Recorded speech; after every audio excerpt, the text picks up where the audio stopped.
Hi, ഇന്ന് എൻ്റെ തക്കാളി ചെടികളെ പരിചയപ്പെടാം കേട്ടോ. പല പ്രായത്തിലുള്ള തക്കാളി ചെടികളാണ് എൻ്റെ കയ്യിലുള്ളത്. ആകെ മൊത്തം 15 ചോട് തക്കാളി ചെടികളാണ് എൻ്റെ കയ്യിലുള്ളത്.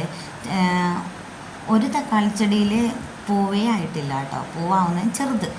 പിന്നെയുള്ളത് പൂവായി തുടങ്ങിയത്, പൂ വിരിഞ്ഞു തുടങ്ങിയത്, പൂവിൽ കായ് വന്നു തുടങ്ങിയത്, കായ് കുറച്ചുകൂടെ മൂത്ത് തുടങ്ങിയത്, പിന്നെ പഴുത്ത് തുടങ്ങിയത്, പൊട്ടിക്കാൻ പാകത്തിന് ചുമന്ന കളറായി കിടക്കുന്നത്. അങ്ങനെ പല സ്റ്റേജിലുള്ള തക്കാളി ചെടികളാണ് ഉള്ളത്.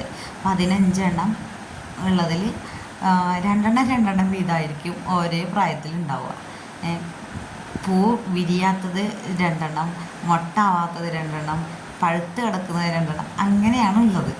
കാരണം എല്ലാ ദിവസവും എനിക്ക് തക്കാളി പൊട്ടിക്കാൻ വേണ്ടിയിട്ടാണ് ഞാൻ ആ രീതിയിൽ ചെയ്തേക്കുന്നത്. അപ്പോൾ ആദ്യത്തെ തക്കാളി സമയം കഴിയുമ്പോഴത്തേനും അവസാനം നട്ടത് കായ് തന്നു തുടങ്ങും.